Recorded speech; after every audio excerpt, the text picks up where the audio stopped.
بسم اللہ الرحمن الرحیم۔ مہدی آباد برکینا فاسو میں 9 احمدیوں کی شہادت۔ برکینا فاسو کے ریجن ڈوری کی ایک جماعت مہدی آباد میں 11 جنوری 2023 عیسوی کو نماز عشاء کے وقت 9 احمدی بزرگ افراد کو مسجد کے صحن میں باقی نمازیوں کے سامنے گولیاں مار کر شہید کر دیا گیا۔ انا للہ و انا الیہ راجعون۔ حضور انور نے خطبہ جمعہ مورخہ 13 جنوری 2023 عیسوی میں اس واقعے کا ذکر کرتے ہوئے فرمایا، ایک افسوسناک خبر بھی ہے، پرسوں برکینا فاسو میں ہمارے 9 احمدی شہید کر دیے گئے، بڑا افسوسناک واقعہ ہے، انا للہ و انا الیہ راجعون۔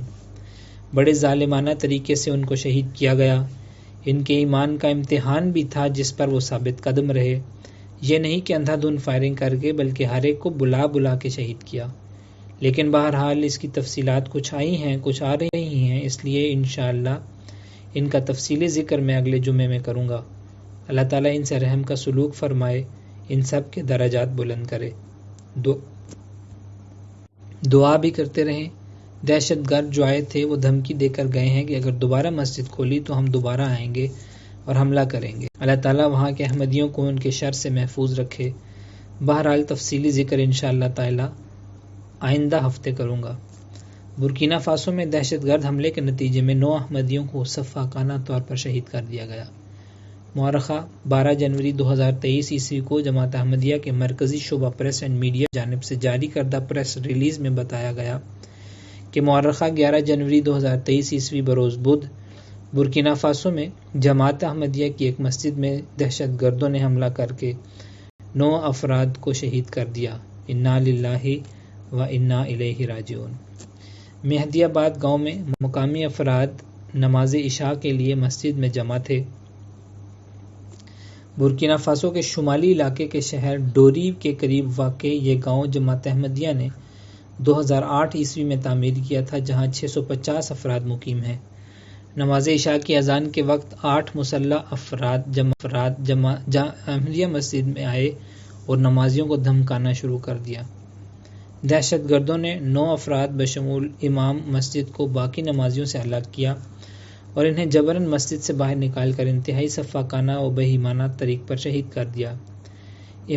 امام ابراہیم بیدگاہ صاحب احمدیت کا انکار کر دیں، جس پر انہیں چھوڑ دیا جائے گا، تاہم اس پر امام صاحب نے جواب دیا، میرا سر قلم کرنا ہے تو کر دیں، احمدیت سے انکار تو ممکن نہیں۔ اس پر دہشت گردوں نے امام صاحب کو شہید کر دیا۔ اس کے بعد ایک ایک فرد سے یہی مطالبہ کیا گیا کہ احمدیت چھوڑ دیں، لیکن جواب میں انکار سننے پر باری باری فائر کر کے شہید کرتے گئے۔ بوقت شہادت تمام شہداء نے بلند آواز سے اللہ اکبر کی صدا بلند کی۔ یہ تمام واقعات وہاں موجود دیگر نمازیوں کے سامنے ہوئے، جن میں بچے بھی شامل تھے۔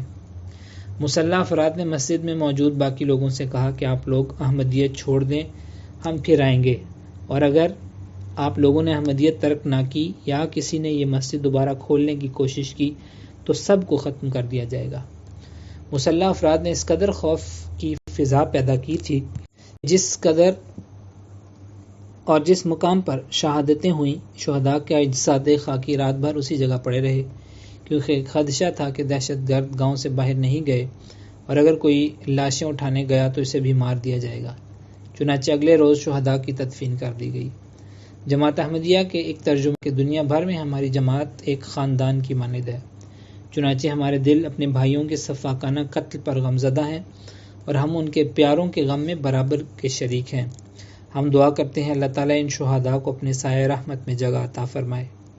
ہم برکینا فاسو کی سلامتی کے لیے دعا گو ہیں، نیز ہماری دعا ہے وہاں کی حکومت اپنا فرض ادا کرتے ہوئے عوام بشمول جماعت احمدیہ کے افراد کی حفاظت کرنے والی ہو اور اس گھناؤنی اور ظالمانہ حرکت کرنے والوں کو کیفر کردار تک پہنچائے۔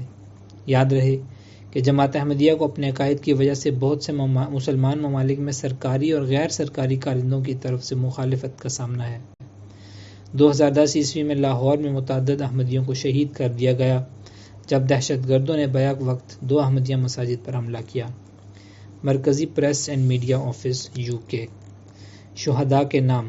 سب سے پہلی شہادت امام الحاج ابراہیم بیدگاہ صاحب کی ہوئی۔ اس کے بعد کی ترتیب مثلی عمر کے اعتبار سے فہرست بنائی گئی ہے۔ نمبر 1 بوریما بیدگا، تلفظ الحاج ابراہیم بیدگا، عمر 67 سال۔ نمبر 2 آگ مانیل الحسن، عمر 70 برس۔ نمبر 3 آگ حمیدو عبدالرحمن، عمر 67 برس۔ نمبر 4 آگ ابراہیم سولے، عمر 67 برس۔ نمبر 5 آگ مالئی حسینی، عمر 67 برس۔ نمبر 6 آگ سود عثمان، عمر 58 برس۔ نمبر 7 آگ ماگویل علی، عمر 52 برس۔ نمبر 8 آگ ادراہی موسیٰ، عمر 52 برس۔ نمبر 9 آگ عبدالرحمن اگوما، عمر 43 برس۔ الفضل انٹرنیشنل 17 جنوری 2023 عیسوی بروز منگل، صفحہ نمبر 1 اور 2۔